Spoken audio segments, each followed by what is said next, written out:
started all of Christianity. What have you ever done? Paul didn't get his test after he did Christianity. He got it after he got the test. Yeah, exactly. Yeah. Correct. Oh, Paul but was you think against that if you get like a come to Damascus moment, you could be Paul? All right. Well, good luck with that. I could be. What is Paul have going for him? Wait, Michael. You've like invented a test for any deity to like show up and grab. Would you have expected Paul to do that prior to God revealing himself to him? Would you have expected Paul to do that prior to God revealing himself? I don't expect very much of Paul, but I don't understand your question. So he was killing people prior to God revealing himself, right? Christian? I don't know. It seems like that's what was happening. Yeah, he was Paul? prosecuting. Yeah, he was I don't prosecuting think that God the church. revealed himself to Paul. In Book of Acts, God one time spoke to Paul. He heard the sounds, Christian. and another. Oh, okay. What I was going to comment is, isn't it supposed to be a two-way communication between if there's a God and us? No. So how would we know if there is a God or no? Like, is it a one-way communication from us only to him? No. One-way communication. That's what you're saying. And how did you base this thought on? The oneness of God. So how do I know if I communicate with God that I'm doing the right thing? Study what God has instructed you. If there are rules and regulations that God sent you, study those and be a good person. And then you'll be fine. Correct. So this is a two-way communication. If he's sending rules... Why is that a two-way communication? That sounds like a one-way communication to me. No, because he's gotta communicate with me through a sacred book, through revelation, through a sound. Yeah, that's one way. So he's communicating towards me, correct? Correct. And then I'm reading, let's say, whatever the sacred book that he has. Correct. So I'm communicating, and then I'm praying or trying to get close to God. So it's a two-way communication. So how are you saying? You're saying prayer indicates that there is a back and forth between humans and gods, or God. No, it's just a fourth, right? You got one direction from the words that God said to Moses and said, "Here's the stuff in the Bible. Read this." The other side is people talking back up to God. So it's not a constant back and forth with prayer, but you have to agree. Oh, you mean in the book? That would be prayer. Okay, let me try this again. Let's just say a commandment that God gives to the people. Did God give commandments to people? If you don't believe that, then this is the problem, right? So do you believe that God gave commandments to people, yes or no? He gave commandments to a particular people. Great. So that's a communication to humans from God. Correct. Now, when people pray, that is communication from people to God. Yeah, that's what we Or our prayers not do. Right. So that is the back and forth that he was talking about. Yes. Okay, in terms of the back and forth, it's not exactly true the way prayer works. It's not as simple as you're talking to God, God is talking back to you. You are expressing your desires to yourself in private while standing there while other people do the same things to themselves, reflecting on the creator of the universe and his control over all things. And the creator of the universe continues doing whatever the hell the creator of the universe does. The creator of the universe is a singular thing, right? There's no alteration, no change in that thing. That thing is immutable. That's the whole point of the monotheism, right? It doesn't change, doesn't move, it doesn't change its mind. Then why pray? It doesn't do much. It's just a simple organizing principle underneath all of existence, right? So then why pray? The reason to pray is different. There are I'll tell you this. Okay. In the Jewish conception, tefillah, hitpalel, is actually a reflexive verb. It means self-reflection. It's when a person sits and reviews himself. That's what prayer is. Now, what do we do when we review ourselves? We think about the world from different points, like, hey, here's this thing I need. I need wisdom. It's hard to get by without wisdom. You know what? God created all of wisdom. And you know what? I need wisdom. This is like a self-reflection. Think of it as like a guided meditation, if you want. The effect that it has is like good to the people for multiple reasons. But like, it's not a conversation. It's never a point in which you are supposed to pause in the middle of your prayer and think that God is now responding to you. It's no one is saying that. All of prayer is a complete declaration of the individual. I don't believe anyone said otherwise in this case. The issue here was your question was whether or not there was a back and forth, and I'm saying there's no back. There's no, you're missing it. There is a back. No, there was the back. Was the first word? Like, that's my point. Is that you're assuming a higher number of back and forths. I'm just saying, at the very least, there was one back and lots of forths. No, there's no back. All. It's all forward. All forward from the beginning of time. No, wait. Didn't God speak to one? You just said God spoke to one human. Yeah. Forward. Okay, so that's the back. So that's where's the back? Well, what do you see that as back? Explain that. Okay, sorry. Okay, we have to pick our directionality. We're saying prayer goes from humans to God. We say God speaks. No. Yeah, he's denying that. He's saying it's like introspection. Yeah. Okay, so prayer does. So people aren't praying to God. That's what I missed. Even in the introspection thing, I still thought that was people praying to God. But if people aren't praying to God, involving God. Well, wait, what does it involve him? How does it involve God? It's just thinking about God. Because in part, the guided meditation practice of prayer amongst the Jews is to meditate and imagine that one is standing before the creator of all of existence without giving any kind of physical form to such a thing. So then it's just saying, what would you do if you were standing before the mind that designed all of existence? And it's a guided meditation. You don't have to know all of our practices, and it's really not relevant to these discussions. Well, that's fine, but what would it matter? So I guess I'm kind of curious. What would it matter if you were standing before the mind of all existence? I don't understand what that would do, because you're not going to change it. All right, I'll ask you. Do you think that you would act any differently right now, as you are, in whatever room or space you occupy, if Barack Obama were suddenly standing right next to you? Barack Obama, would I act differently? Probably, yes. Starstruck, etc. Yeah. Okay. That's the nature of the meditation. It's saying that if we were to imagine the personality or figure that had authority over the entirety of all of existence in front of us at this moment, how would we accord ourselves and what would we think about our problems, our daily affairs, with that as a guided meditation? That's why I'm saying it's not relevant to this discussion as to what prayer is. So let me be very clear here, though. Everything I'm doing now, I don't believe it's inappropriate to do in front of Barack Obama. And I don't have any issue with doing what I'm doing in front of Barack Obama. But if you were here, I would. Yeah, exactly. But right now, that's why I qualified it. That's why I qualified it. Right, and that's why I qualified it. Right now, but at the same time, it would make me start like Keanu Reeves walking in. I've met him in person, totally starstruck, dumbfounded. Yes, I understand being flabbergasted. So yes, I've done that. And so I totally admit that that's what would happen. But it's not like what I'm doing now. I couldn't do it. That's not what I'm saying. I'm saying there is a proper way. There's a proper way to act if Barack Obama happens to be standing right next to you. And there's an improper way to act. That I don't believe. Okay, you're crazy. You're an idiot. You're really dumb. That's really, really, really, really dumb. Are you in the military? Are you seriously in the military and you're saying that if Barack Obama were next to you, you wouldn't act any differently in terms of decorum for the leader of America, like the king of America? So let's go over this.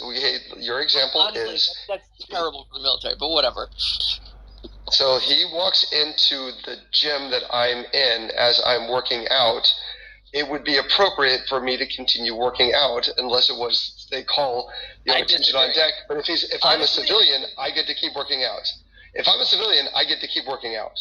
That's just what I get to do. I'm just saying, I wouldn't. I don't think that's respectful. He's walked in while I'm working out. Yeah, he walks in while I'm working out. Now, if I go to him, yes, there's an amount of decorum and everything else. Side case you thought up to distract from your general disrespect to the commander-in-chief. Okay, so I mean, have you I've worked out with admirals walking into the gym while I was there. That's at what point do I have to stop doing everything? It's usually just someone when it's rare. The king of the country. Everything else is by edict. Meaning, like, if the king of the country says, stand up this way for this sergeant, for this officer. You know, Okay, so someone just told me that they... I have a question for you. Yes, I have a question for you. Yes, go ahead. Do you know? Yeah. Do you know all the science, in the world? For example, do you know all the, knowledge in the scientific fields? For example, in physics? Yes. What about them? You know everything? You mean you know everything? Oh no. We have. We don't. I don't claim that we know. I claim that we have. We have maximally certain. I'm asking you. Okay. I'm not asking about the people around the world. Hold on. Let me elaborate on that. I'm not making a knowledge claim about many scientific theories. I'm just saying they are good models in order to represent reality. So I'm justified to believe that they're correct. It's not that I know they're correct. Making a knowledge claim is a very strong claim in my epistemology. Okay. We can be maximally certain, maximal certainty, but that's not knowledge. Yeah, go ahead. Okay, wait here. Okay. When you say I don't know everything, it means that if you don't know something, based on your, position, you said, you are an agnostic atheist. If you don't know something, therefore you should, refuse the existence of that thing. Okay? Then you are saying, no, I don't know. For example, quantum physics, I'm not familiar with that. You must refuse the existence of it because you are, doing such a thing about the God. You are saying, no, I don't know if the God exists or not. Therefore, because I don't know, I refuse the existence of him or her. No, you're not paying attention. Listen, I'll try to make it. I'll explain it a bit more clearly this time. When you talk about knowledge, these knowledge claims are very, very limited. I only have knowledge about some, very, very few propositions. However, what's one of them? I have beliefs. I have beliefs about the universe, and these beliefs sometimes I'm very, very certain about them. I'm maximally certain about them. For example, that the Earth goes around the sun, but that's maximal certainty. It's not still. I wouldn't call it that I know 100%. Because there is a chance that we live in a virtual reality. There is a chance. There is a chance that, the whole universe started 5 minutes ago. Hold on. Okay. Let me finish. Hold on. So these claims, I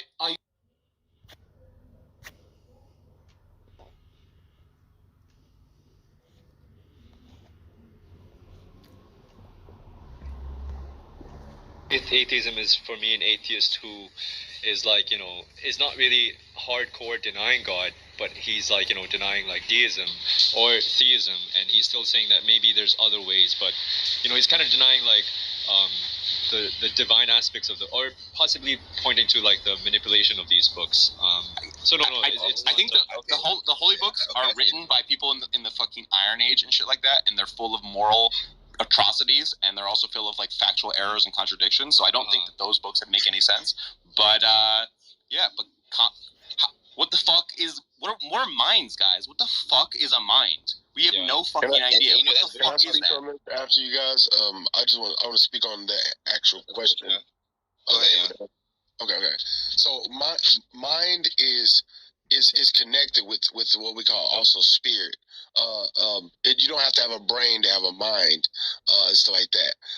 They can work together. It is like a connection between the energies and the antenna, and stuff like that. You have the antenna and then the energy. The energy exists regardless of the antenna being made.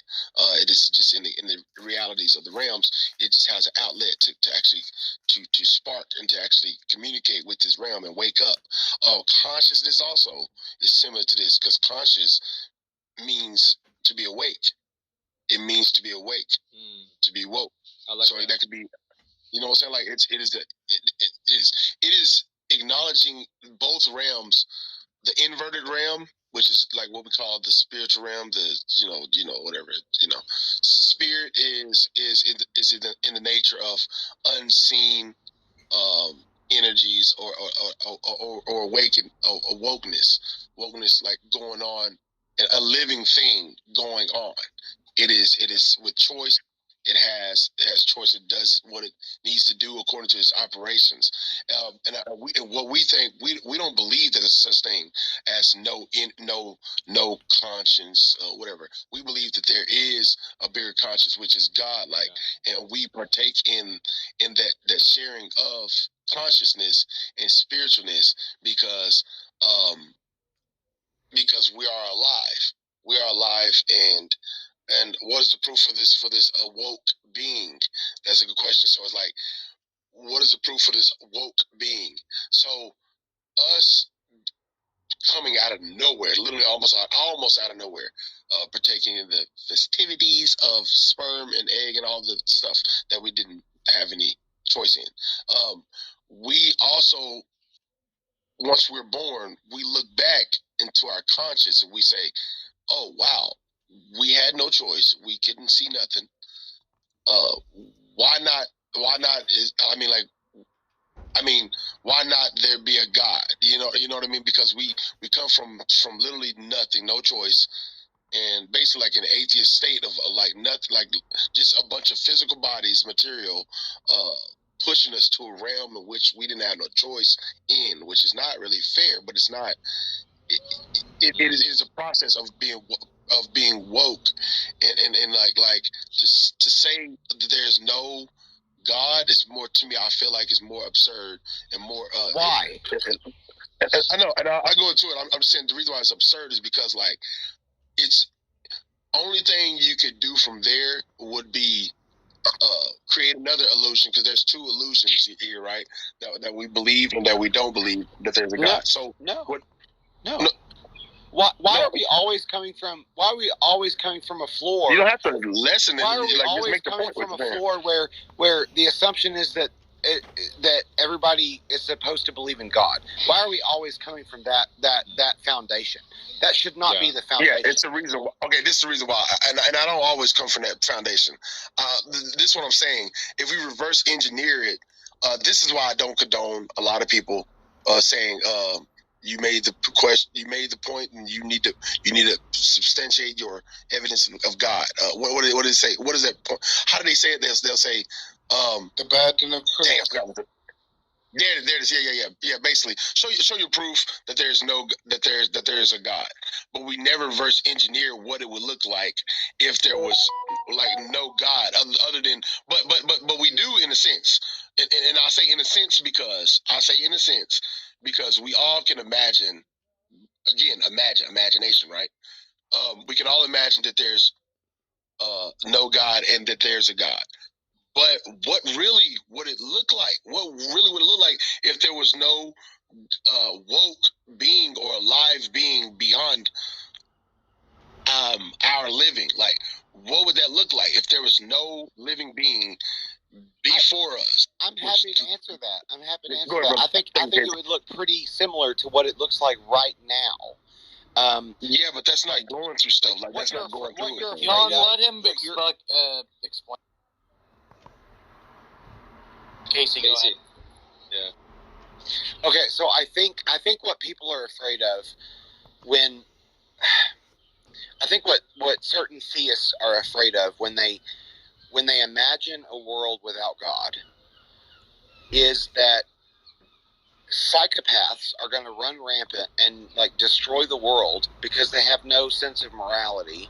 But that, like, honestly, like, that's happened already. We've dealt with that. That continues to happen. We continue to deal with that. I don't think the world would look all that different if the world didn't believe in God. Different than the way the world looks today. I mean, there are genocides happening today. There are people being killed just because of who they are today. That God is not preventing that. There is evil in the world today. God is not preventing that. So I don't think the world, if the world did not believe in God, I don't think the world would look all that different than it does today. Interesting. So, like, I don't think that. Okay, you said God is not preventing certain things.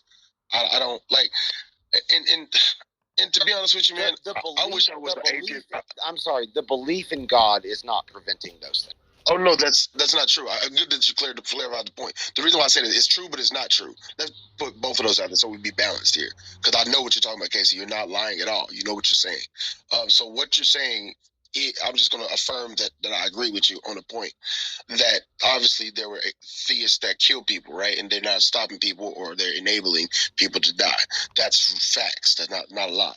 The other side of that is that you're not entertaining is that they have prevented people from killing people in theism. People preserved Jewish people, non-Jewish, blacks, whites, so like all type of different people because their belief in God, the Holocaust, whatever type of stuff, abolitionists, whatever. So like that. But the commonality will be, I would say humanitarianism or just their love for humanity, which I was talking about before. But in the same sense, theism. But just to answer the question, theism has prevented, and it also has caused death. So, but on your point, jumping back to atheism, I just had to correct it because I was like, no, it has done good things. It's preserved a lot of people, and it also kept the dignity, of the respect of whoever it is, and it kept the diversity relevant among people, and also got rid of diversity too. So, but so on the atheist side, so would you say Casey or any atheist in here, like would you say the atheist point of like what it would look like if there was no God? Do you feel like you guys probably don't feel this way, but I feel like, let's put it this way, I feel like it doesn't give any more like meat. It doesn't go into depth. It's just like, as simple as this. He doesn't exist. What we have is what we have.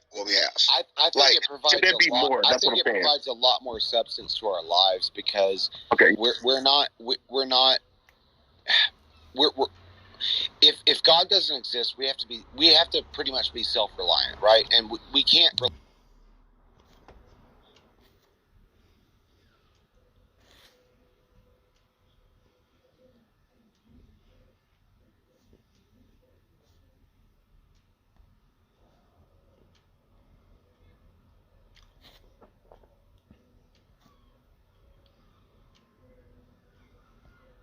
The scriptures say Esau is a cunning hunter.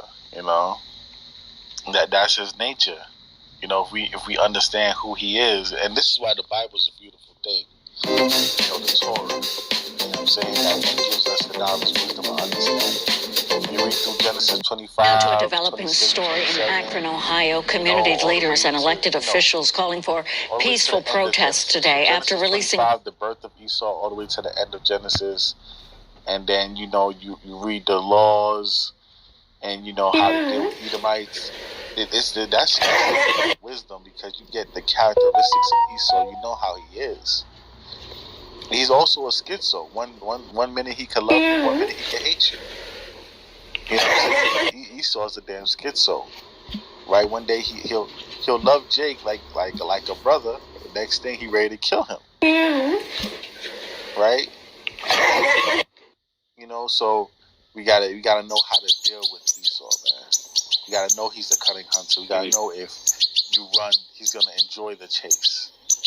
He's gonna enjoy running you down and murdering you. You know what I'm saying? So we gotta deal with him in a different way, man. We gotta deal with him like our father Jacob. It's a plan.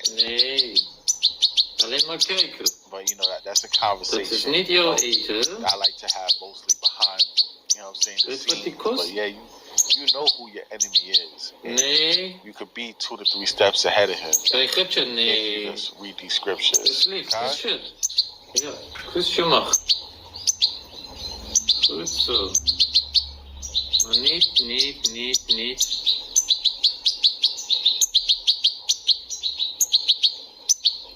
Ja. And the word also says you will know them by their fruit. And that's historical facts, man. Okay.